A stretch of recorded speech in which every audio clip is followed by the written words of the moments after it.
All right. And we're back just like that. Magic. We appreciate everyone's patience. Unfortunate that it had to happen in a game like that because I think you and I were both on the edge of our seats Oh there. my gosh, dude, I was so into that. I was like, Yeah, I know, right? yeah. I don't even know if chat heard us. We're like, oh my, I think we lost Vader. And then it was Yeah. just frozen. It was like, oh, and then we looked up and saw stream died, and I'm like, oh yeah, we lost Vader.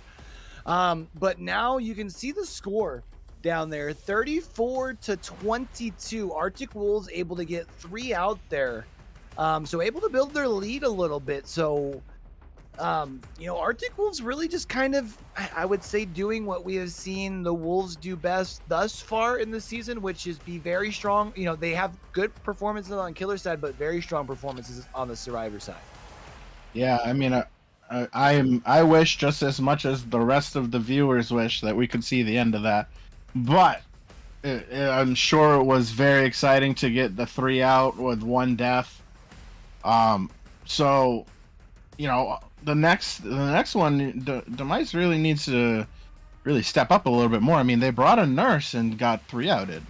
Yeah, this is where things get interesting because we are talking about a division rivalry, which does mean that these teams will be facing off again. And knowing that Demice has already used Blight completely, I don't know if you go with another S tier. I don't think I mean, again, I know we had this discussion, I think it was yesterday, on whether Spirit is even still S tier or not. But I don't know if you go with your other top 3 pick. And even when we talk about some of the next 3 after the top 3, I mean, they've already used the twins once.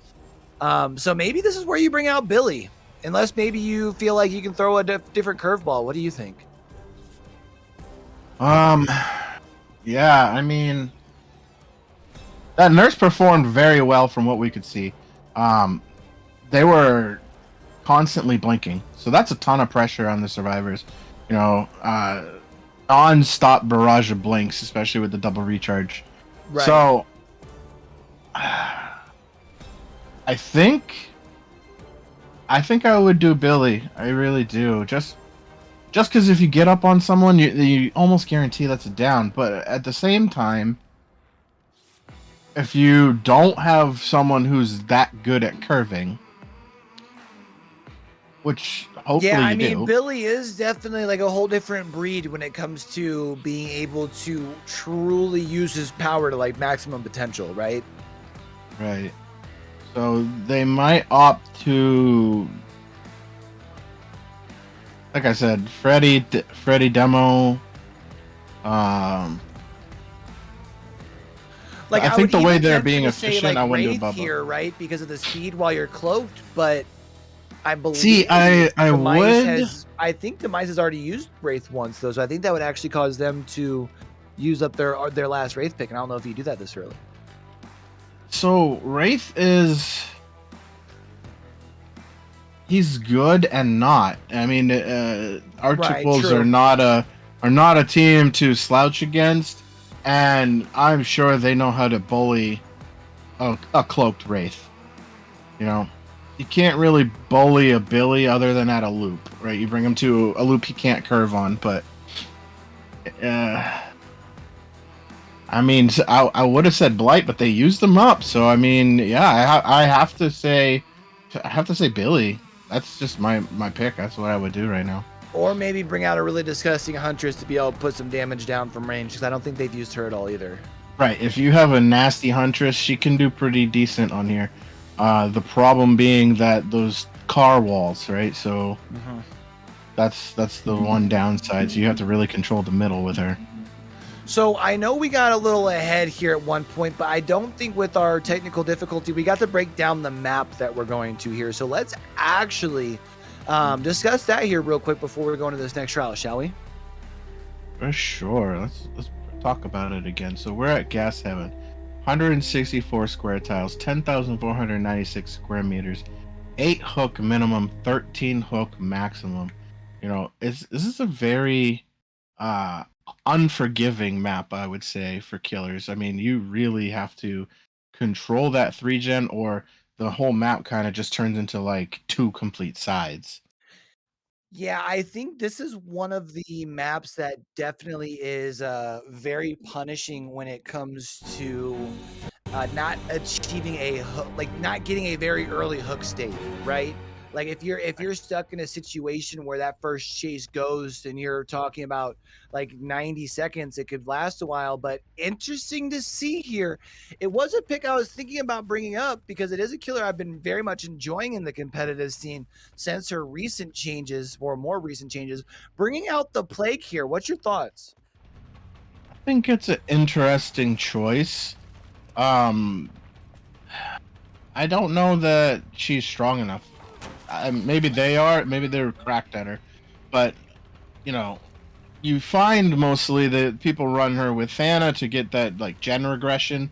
Um, but we do see the apple, so maybe they're gonna work on forcing their corrupt purge. Yeah, one thing that's kind of been interesting to watch as Plague seems to be moving up the tier list, I would say, for a lot of competitive teams, is seeing the strategy in the early game. Because we do seem to see like a lot of the plagues that are doing very, very well are adopting a play style that we've seen Xeno do a lot in competitive, which is getting the corrupt purge early. And actually, we're going to see French Fry doing that here. I think that decision becomes easier made after you get the extra infection states. And that's going to be an early down here around the shack. And I think you still have another injured survivor around here as well. Yeah, that was actually perfect location for their pool. I think it played into their decision making there, and we do see Solar Blazer running over towards the corrupt side, which will probably. Oh, wait, this is not. So this is Spider. No, this is Solar Blazer. So that should give them time to pick. Yeah, there you go. They pick up Spider. Um, I, I don't know that I take that chase. I think I stay and hook in the shack. Yeah, I think I take the hook for a couple of reasons. One, you haven't gotten yourself a hook yet, so you might as well at least start your pressure. And two, if I'm not mistaken, I think we saw a basement over there in Shack as well. So that's a basement hook, which could have been very big. I understand that you had just recently, like, just picked up your corrupt purge and we're trying to build a little extra snowball. But I feel like giving up a free hook in the basement is not exactly what you want to be doing, especially seeing that you're in a deficit, right? Yeah, that's what I was thinking because we know that Shaq is always going to have the basement. So knowing that he downed him right there, I don't know that I leave. Um, but I mean, it's very hard. I mean, he might be trying to set up this 3 gen right here with Solar Blazer on the hook. Yeah, what's going to be interesting to watch is kind of what unfolds during this next chase. We do see that survivor basically going towards the corner, and I believe that gave French Fry the indication that we had a survivor moving in for the save. We actually see French Fry breaking chase completely and instead just coming to sit next to the hook. And while I understand the sentiment of wanting to force a second stage, I feel like maybe we could have at least changed a health state in the corner before doubling back. We do see now you are able to get the full infection onto the ace there, which is going to be ace now next to your hook. Not surprised to see French Fry go ahead and continue the tunnel out as far as on our survivor here. Now heading back towards the shack. Keep in mind we have already thrown shack pallet, but it was not broken. So that is going to give our survivor here enough distance to be able to continue to go. And I think this is going to be French Fry making sure that they do not make the same mistake twice and instead coming over here to secure another fresh hook state.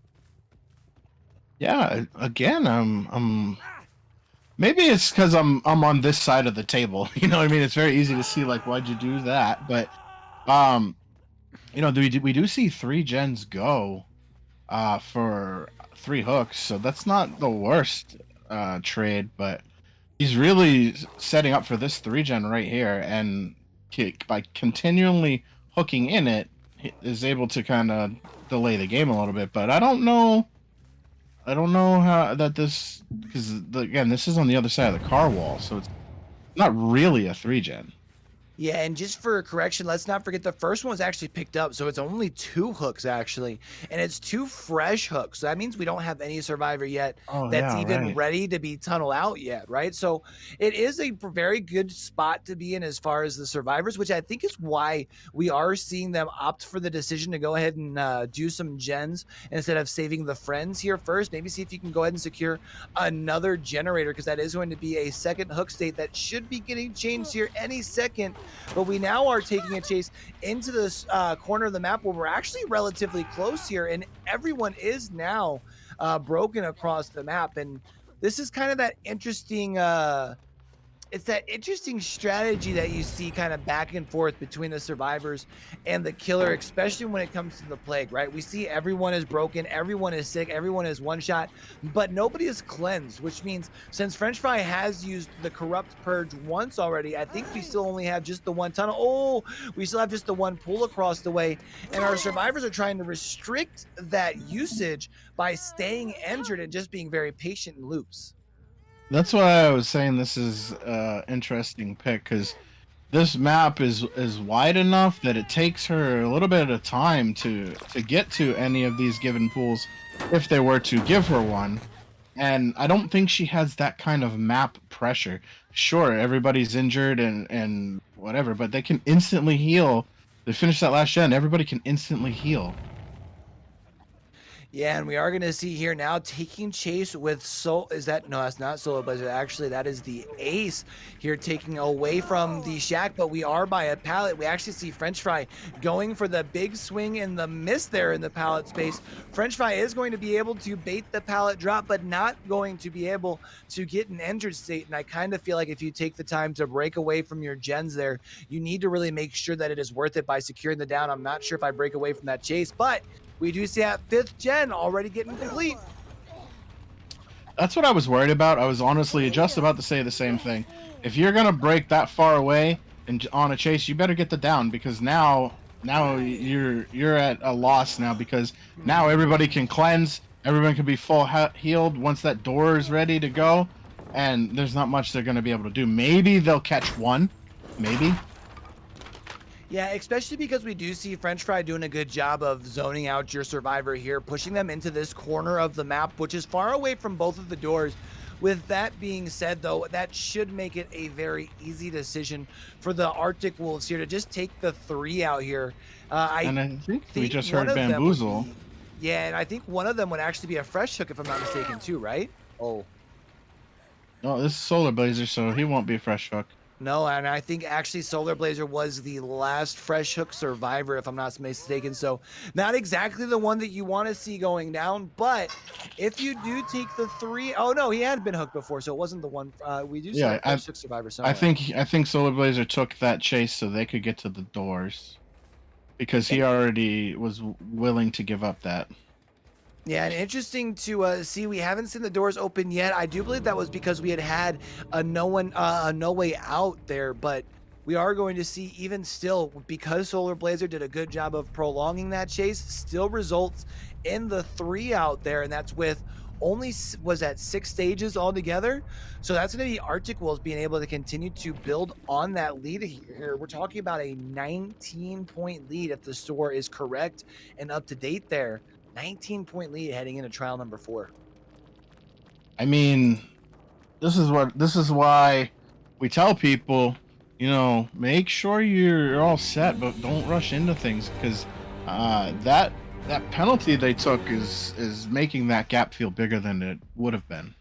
Yeah, I mean, that is definitely worth noting, right? Otherwise, we'd be looking at what instead of 19 points, 14 The points. 14. And also, though, can't help but wonder if maybe if that differential had been a little bit smaller heading into trial number 3, had you maybe gone with a different option instead of the plague as well, right? Yeah, I, I'm I question the reasoning for the plague. May I hope that they weren't just like, oh, we'll throw someone away. Um, I don't but think it's hard to Plague's in a tell. spot right now where Plague's a throwaway pick. So I think there was, so I mean, because we did see a pretty good job as far as being able to effectively get everybody sick. But what we saw was just the Arctic Wolves doing what they've been able to do all season thus far, which is just have very good team coordination and communication. I don't even think that they cleansed before they left the doors. No, they didn't. They didn't. They didn't. Nope, they Yeah. didn't need to. And that kind of shows, unfortunately, like in my mind, right? Plague is almost the same as Legion, where they can spread the pain, but they can't really do much about it.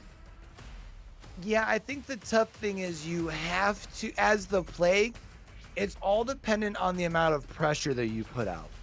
Because if you are able to get a couple of hook states early, then on top of that, when everyone's sick, then they're contemplating having to cleanse sooner, which means you have your power sooner, which then maybe means you can get yourself 2 successive downs, build more pressure in the mid game, right? But that was a reason, looking back to prior to the recent changes to Plague, we always kind of considered her one of those killers where if you're lucky, you get yourself an elimination during the first part of the trial and then try and catch an elimination in the end part of the trial as well, right? Yeah, and I really would have thought, like we discussed it a little bit, but I don't know, man. I think I would have taken that basement hook. I really do. Yeah, I think that is a very good point to bring up because the basement over there too is on the edge of your corrupt, where your corrupt was. I think the corrupt had expired at that point, but at least you're by some gens that don't have that much like progress on them, right? You can kind of set yourself up for a decent mid to late game there as well. But I think what you saw was, you're in a little bit of a deficit. You've got a down that was kind of, admittedly from a misplay on the Arctic Wolves part anyways, right? Right. So if I can build this by getting a second down, that really snowballs it. If you acquire that down really quick, this is a whole different conversation. We might be talking about, hey, now Demice has a little bit of a lead heading into Trial 4. Yeah, I think the way my mind works is that thought process works when you have injured them. Mm-hmm. To me, but Plague, you're automatically injuring people by just existing, really. So you didn't really gain or lose anything by putting someone in the basement and then going, because they weren't going to cleanse. So you didn't really lose or gain anything by going and getting the down while someone else got picked up. And so now we're talking about Arctic Wolves going to be coming out here on the killer side in trial number 4. You haven't decided the game yet, but you do have a rather obtainable win condition here. You do know that you're going to be facing this team Demice again. I think it's like week 9 or 10 or something like that. I think it's week 9.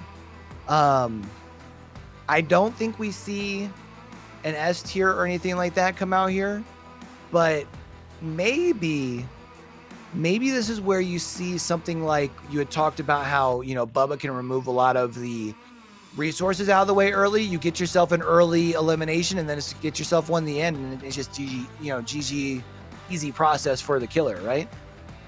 Yeah. So with it being 19 points, the most survivors can get is 29 if they play perfectly. I think that I would take someone who can get a quick down and camp that progression and do it again and make sure the next one dies. I think that's what you got to do, and that's not hard to do. But both teams have been very effective at evading the killer, so that's kind of why I want to say Billy or Bubba, because they have that ability to get that quick down. Yeah, I think at this point, knowing that you have the lead, if my decision is between the two Chainsaw Boys, even though we talked multiple times about the benefit of Billy's mobility, I think because of Bubba's ability to shut down the save, right? We've noticed borrow time don't matter, right? No matter. No. So if you get yourself an early down and then just go ahead, like you said, rather rinse repeat as far as securing a second stage at least, then you've set yourself up, and then you don't have to worry about expending a tough killer. Plus, you're not giving too much more information away for Demice, for tape, or anything like that heading into week 9 matchup. Right, and I believe it's his beast marks. that allows him to have further chainsaw distance with his uh, combining because it increases his speed, right? So you can still use him for traversing. I've seen a lot of people do that where they waste their first three just to get somewhere. Try to get somewhere to see someone. Yeah, I'm trying to look through. I'm looking at Arctic Wolves selection thus far in the season to see otherwise who might make sense. And I think the cannibal really does make the most sense here, especially because of your win condition. You had brought up before how Nightmare could be a pick for this map because of his ability to teleport. But Arctic Wolves has already used him, so I don't think we see them expend another killer since they have already burned Wraith already this season. So I'm feeling more and more confident looking through this that Cannibal makes a lot of sense here. Yeah. So yeah, it was Beast Marks what I was thinking of. It increases the movement speed during the dash. So a lot of people use that to get some distance. Um, I think, and light chassis. I don't know if that's banned or not, but you can see survivors auras now with that. So there's all kinds of different things you could do. If they do Bubba, probably gonna be Chili and Beast Marks is what I would guess if they do Bubba. Now, we had mentioned heading into this trial that penalty that has caused a 5-point differential. Let's go ahead and talk about some of the other things that can cause those penalties here in Bigos. Absolutely. You need to make sure you're not doing them. So penalties, the match may be played out, restarted, or both, depending on the situation. Okay. So you really, don't want to do any of that. Two of the same survivors, not allowed. Ban perks, items, -5 points with a possible restart. Okay. Don't do it. Wrong map, -5 and auto restart, which is what we saw happen tonight. And we are right in that. And we do see a nurse. Yeah, interesting to see the nurse pick here. I'm wondering if maybe that was just hey, we did kind of planned for this to be the case here today, and we're just gonna go ahead and bring our normal game plan. I mean, of course, the nurse does have the ability to traverse the map rather fast here. I think also the other thing too is maybe the idea is, hey, we don't want to come in and let our foot off the gas. We're just going to go ahead and make sure that we come in against our, division rival here and make sure that we bring home the W. Now going to be able to track down our ace here, going to be able to find French Fry, able to get the M1, going to be taking that chase though over towards the corrupt side of the map here. And unfortunately, there is going to be a set of tires between Solar Blazer and where French Fry was. There is going to allow French Fry to build a little bit more distance. Now going to be using the TNL wall to build a little bit more distance here as well. So French Fry doing a very good job with this first chase thus far. Well, I would hope so. French Fry just played as Nurse very effectively, so you would hope he knows how to play against Nurse. And we do see that down coming in, and no gen popped yet. So hopefully, they pop a gen as soon as this hook happens, or that's not a good place to be in. Is worth noticing though, we talked about I think it was the nurse round that we were at about 40 seconds left on corrupt interventions. Same sort of spot here for Solar Blazer at this point. That is going to be a little bit more of a central hook, which could work in Solar Blazer's favor. Also worth noting here though, I really like the aggressive play coming out here, even though we had talked about the ability to maybe just be able to camp somebody out in the early game as well as in the late game. We do see Solar Blazer instead coming out, trying to play a little bit more hyper aggressive and maybe just trying to spread out that pressure here, but doubling back on the unhook. And that is going to be a early pallet throw, which is going to allow Paige to build some distance back here at Shack too. Yeah, that was a very nice reverse pallet, which allowed them to continue on in the direction they wanted to go. Because it looked like they were about to be forced to the other side, but they didn't. And again, with these flashlight, these firecracker blinds everyone's been trying to do, she does get it off, and that would be a second down. Yeah, we are going to see, though, actually hearing that this generator over here is knocking like a Ford in the middle of December, opting to go ahead and come over to this side here. No pump goes the Weasel, though, so no instant regression or anything like that to be earned. Was worth noticing, though, I think we had seen, looking around, if I'm not mistaken, a deadlock coming in from Solar Blazer here. So you will be able to get at least a little bit of information the next time a generator pops. But this is going to be a hook here on the page, which is another fresh hook. And you mentioned hook number 2. See, this is what I think the other nurse uh, did wrong, right? So he downed, went hit the gen, and came back for that down, rather than allowing them to pick them back up. I think that's what you need to do against these kind of teams. Is any chance you get the hook, do it. Get the hook, get those points. Yeah, I mean, we do see where sometimes, obviously, maybe in like public lobbies where you can build that extra pressure, but these teams that are in communication, they're going to be able to pull that killer away if they do decide to take that chase, and they are going to make you pay, kind of like we have seen in the past here. That is going to be generator number 2 getting popped in the distance there. We are going to see it was indeed that deadlock there on that middle gen, but we're going to see even a second gen getting done there, third altogether. And now at this point, easy decision for Solar Blazer to come over here and make sure you secure the second stage here. And you are going to see the Zarina coming over, trying to make a play here. But nice job by Solar Blazer with the body block to prevent the save. And now might be able to get it down here. You can actually build a nice little bit of pressure here if you'd be able to get it down, as well as protect this hook. But right now, Ace doing a good job, and a 4th gen getting done too. Wow. Nice dead hard, very nice dead hard. It looks like they just chose to leave them there after they couldn't save before second. Yeah, we do see our survivor was trying to come in with the assist there with Ooh, the that's flashlight to why. prevent the save, but we are seeing there now coming in and helping as far as this side here. But that does mean that you have 2 survivors here active in this chase. You have a survivor that came across the way to be able to help with the save as well, and that means no generator work is currently getting done. Something to keep in mind here. But of course, our survivors thus far have completed 4 gens, so they are in a little bit of a situation where they can afford to take that risk. Also, because it does sound like that this gen here that we checked on earlier still has quite a bit of progress as well. I do want to make note that I see what they did there. So when they came in for the save and failed on the save, they left because they procced camaraderie.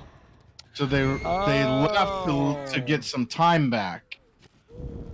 that's actually really smart, and we are going to see a 5th gen now getting done across the way. Demice doing a very good job as far as coming in and spreading that pressure here. We do have one person that is on the hook. Needs some time here. Solar Blazer able to get that second blink just in time there. But we do have a hook survivor that is relatively close to the door across the way. We do have that no way out that has procs, which is going to buy Solar Blazer a little bit of time here, but you really need to make sure you secure it down. Yeah, and if you look at the right side of the screen, I think he will here in a second. Yeah, we are going to see that haste status effect. We also, I think the survivors probably know, it looks like actually somebody just ran past that glowy totem and now actually running away from the doors, which is kind of an interesting play, maybe meant to be a full distraction here. Maybe so our survivors can make a play to try and break that totem. Keep in mind that each survivor that gets out as it goes along, we talked about, you get more and more escape points, and Demice trying to surmount a very impressive comeback, but it does look like it is going to be Squid there going down. And even though we do have Noed getting broken, with this being a basement hook, I don't think we see our survivors try and make a save. No, and we have seen Solar Blazer be very effective at keeping someone in the basement. Um, so I don't think that. I mean, maybe they try it, but I don't think they get it. Yeah, and we're even at this point going to see Solar Blazer, I think, making the smart move. I mean, here you can just basically block the one doorway while watching the 2 other entryways and just make sure that you don't have any other sort of people getting in. I wouldn't be surprised to maybe see Solar Blazer try and do a 1 blink to try and hit the person that's probably just on the other side of the wall that you're looking at here. But if our score is up to date on the top left-hand corner of your screen, I don't even think a successful save and getting all 4 out at this hook stage count gets you the win here. But That's what I was saying. I've seen him do this before. A perfect blink down the stairs. Yeah, and that's going to be really, really good. Now you got yourself another person here that was maybe trying to just swap out hook states here. But now I think after that, I think we just see Demice go ahead and take the 2 out and cut your losses. Yeah, I mean, there's really nothing they can do right now. It's pretty much unwinnable. I mean, great game both ways. Honestly, for them to be able to get those gens done with the amount of pressure that was being put on them, but I think it's a smart decision to just leave, take the 2. Yeah, kind of surprised to see our survivors sticking around even at this point. I feel like if anything, if they were sticking around and trying to make a play to get into the basement, we would have at least seen the reset at this point onto Claudette. Because you would imagine with this much progress on the bar up at the top, we've got both doors open if we're trying to make an actual save here, right? Yeah, I think they were kind of just hanging around waiting for her to die. Yeah, and we are going to see one survivor leaving there. Now we're seeing the other Claudette just doing the slow walk here. Solar Blazer, I think, here is just going to sit. And a little bit of acknowledgement here at the end game. This is kind of where you just see some good sportsmanship. They know that it's over. They know that there is a decision. Paige maybe even offering themselves up as sacrifice, letting Solar Blazer know, hey, GG, you got us this time. But this isn't going to be the last time that these two teams here square off, which is honestly why I'm kind of surprised to see Solar Blazer come out in Trial 4 with the nurse here. You know, I was thinking the same thing.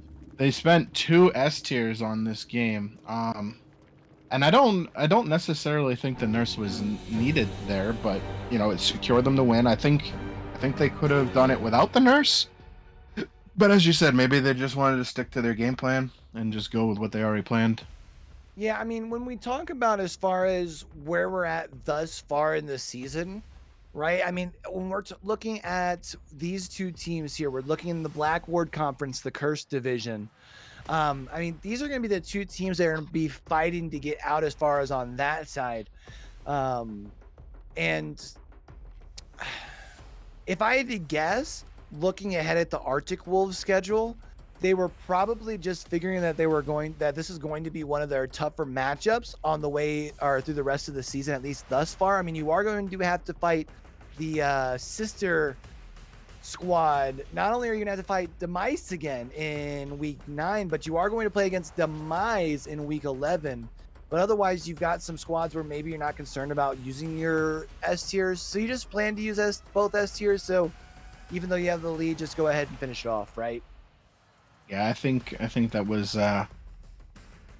kind of their plan. They probably have already mapped out their choices and they're just sticking with them. What is going to be interesting is going to be seeing what happens for Demice on the way out, because we talked about, they take the loss to the rivals in division here, but now they're going to have to go against their sister team, Demise, next week. You've got Monarchy, another one of your division leaders in week 8, Arctic Wolves again in week 9. I mean, they've got some tough games ahead of them if they're wanting to stay in contention to get into the playoffs. And they only have one more nurse play. They've already used Blight. They used their nurse tonight. That's a good point. Hopefully they have some really strong killer under their belt that they're just waiting on. You know what I mean? Not showing that card yet. Because that's a lot of S tier usage early, I would say. Yeah, I mean, I think when you look at as far as the schedule ahead and knowing that it is a tough road, but knowing that it kind of needed to start with a W against the Arctic Wolves, you can kind of understand why the Mice went ahead and went with the nurse use, even though you've already used the Blight, right? Like, you wanted to come out with your best foot forward. Unfortunately, we just saw, and we talked about during the trial, I don't think the results during Demice's killer games was so much about mistakes that their killer was making, whereas it was more about what the Arctic Wolves were doing right? Exactly. I think that both teams, they really put a lot in on their survivor side, and I think that I think that the killer side really won these games, like being able to outplay the survivors a little bit. Yeah, I think that definitely helped, but it does sound like we do have someone to move into the interrogation room with, and you talked about it, Yes, some we pretty good do. killer gameplay. We're bringing in Solar Blazer. How you doing, Solar Blazer? Hello. How are you? I'm doing good. I'm a little shaky. The adrenaline or nerves? Adrenaline. Oh yeah, that looked like some like I was saying it. I don't even know how you track with your eyes that fast with the blight, dude. Like honestly, you were some of the like split decisions you were making on the blight game. I was like, wow, I don't even know what they're doing, but obviously you do because you're controlling it. Yeah, the first part of the game was definitely wasn't in my favor, but I brought it back, so I'm pretty happy. Yeah, you guys did a good job bringing it back there as far as in trial number one. Then really, it seemed like you guys really seemed to take control in the back-to-back Survivor sets. Oh, 100%. I'm very proud of both of our serve games, by far. S tier killer nurse, and we 3-outed. Like I'm really happy with how we performed. I was so sad that we couldn't finish watching that because it was so intense. Yeah, it was a really good game, and we disconnected. That's why we had that little bit of a time between the second and third game. I'm sure you were probably might not have been aware, but that was why because we had to actually get some film to make sure we had the score right. But unfortunately, we missed after I think it was the fourth hook, right? Yeah, once the fourth gen finished, that's when we dropped, and I was like, oh no, what's happening? And you know, to hear that you guys 3-outed against a nurse from Demice, right? So they've already done both of their blights, so you would think that okay, their nurse is going to be their strong suit if they're using it right now, and you know, to be able to still effectively 3-out against that's very well done on the survivor side for sure.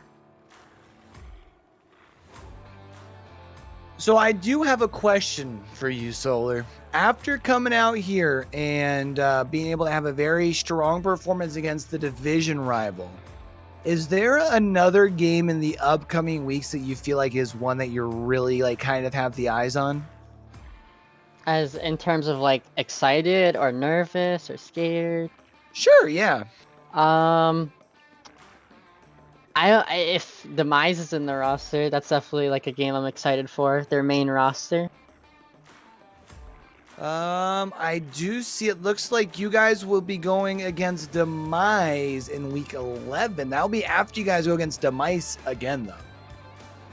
Oh, interesting. So with the choice of blight and nurse, was that just pre-planned and you just stuck with it? In a way, if like the plan was, if I had like good amount of points, I was just gonna like pick a killer that like I didn't need to like really like use later on, but I used nurse to kind of guarantee the win. So now that means you have one blight and one nurse left for another what 7 games? Yeah. How's that got make you both feel? spirit picks available, so that's good. Yeah. Oh, of course. I love Spirit. I have seen Solar actually. I guess that was like 2 weeks ago. Talked about becoming a new spirit main. So something to be worried about there, right? Yeah. How do you feel about the directional alert now for spirit? I'm not too bothered by it. If anything, it separates like spirit players who are like, you know, not the best with spirit versus the good spirit players who know how to mind game while in phase, because survivors can hear it now. Gotcha. What was other than obviously your killer rounds? Because I mean, I knew as soon as you had them in the basement, they weren't getting out. I've seen enough of your gameplay to know that they're not getting out of there. But other than that, what was the most exciting side for you on Survivor? What was like something that really got you going? Sadly, you guys didn't get to see it, but when I was hooked, when I got, what part did you guys miss? It was like last gen. I ended up going down on 8 because, or 9 because it was pressuring 9, and I got hooked to 9, and all 3 of them came to double save me, and I got out, and 3 other people got out, and Clover ended up getting hooked. So at the end of the day, it was still a 7 stage, but we tried it because, you know, if we can do it, we get the stages for it, even if it isn't worth it. Right. And I mean, that's a good thing to practice. You know what I mean? Because you don't really. It's really hard in regular practice to set up for that kind of a situation. So I mean, if you're not really losing anything, it's a good thing to try to so that you can perfect that more. Yeah, of course. I wish I could have seen that. It was really intense. Well, Solar, before we get you out of here, bud, is there anything that you want to say to the fans of Arctic Wolves, the Wolf Pack, or even just Vigo Squirt? I'm sorry for killing the Claudette. What? Honestly, I would have done the same thing. I'm sorry. Like, if you're gonna like slide there, okay, I'm gonna hook you. She was just sitting there, and I was just like, oh, okay. And then everyone was like, oh, Solar killed the lonely Claudette. I thought like, it was a sacrifice, as in, hey, I thought it was like, and you hey, earned this. come get me. I'm not gonna go out. So all right, fine. So should I say sorry, not sorry? I would. I say sorry, not sorry. I mean, it's still like obviously whether you had secured the win or not, whatever. You're still in a competitive setting, right? So Right. I'm gonna get all the points I can get if you let me. Yeah, it was definitely really fun. Definitely a little shaky that Blake game, first chase. And I would say that I'm comfortable with Blight, but against certain teams, I'm very nervous, so I don't really hit as many flicks. But Yeah, it can be definitely hard being in your own head a little bit, right? So like in those moments probably where you're a little bit nervous, you might have done something that you probably wouldn't have done if you were so totally like oh, I got this. This is no big deal, right? exactly, I feel like I do like 3 times better when I'm calm. It's just when I get nervous is when I don't really like perform the best that I know I can perform, which it happens. I hope I get used to it eventually. Yeah, I mean, I liken it to because I've been in bands my whole life, and some people are amazing players, but if someone's looking at them, they all of a sudden like things don't work how they know it does. So Yep. I can definitely see how being in an intense situation, going against a team that you know is going to put up a good fight, and knowing that people are watching you and like every movement matters, I can see how that can pile up. Yeah, definitely can be stressful, but also exciting. It was a very fun match. It was like teasing each other, especially with Claudia at the exit gate. It's nice to see that little friendly sportsmanship too. The ace thinking he Alright. could be sneaky. Yeah, right. Well, all right, Solar. Well, we appreciate it, bud. GG's, and congrats on keeping the perfect season alive thus far. We look forward to see how long you guys are going to be able to keep this thing going. Thank you. I'm hoping to keep it going for quite a while. I would love that. All right. Well, I know that doesn't end things for us as far as for tonight. We do have another matchup at 9 o'clock, but that's a little bit of time between now and then. So I guess that's it for now. Well, we forgot one little thing. No. I was going to say that you need to do the thing. Okay. So that will be Arctic Wolves convicted of murder. 70-44 here, week 5. Yeah, Wow. very, very impressive game. We will be back at 9 o'clock with Hookers versus Outlaws. of the fog. So if you guys haven't already, make sure you smack that follow button down there in the bottom right hand corner of your screen. Turn those notifications on. That way we can catch you back here when that thing starts. And yeah, I'm not even gonna say if we don't catch you then, because I'm just gonna say you guys all have to be back here at night. They'll be So back. we'll see you then. They'll be back. We'll see you in All a right? little bit. Go get some y'all, food, take it easy. some Go grab drinks. yourself some food, some water, stretch a little bit, and well, me and Fear will be right back here for you in about an hour and 15 minutes. All right. Absolutely. Peace. Bye, everyone.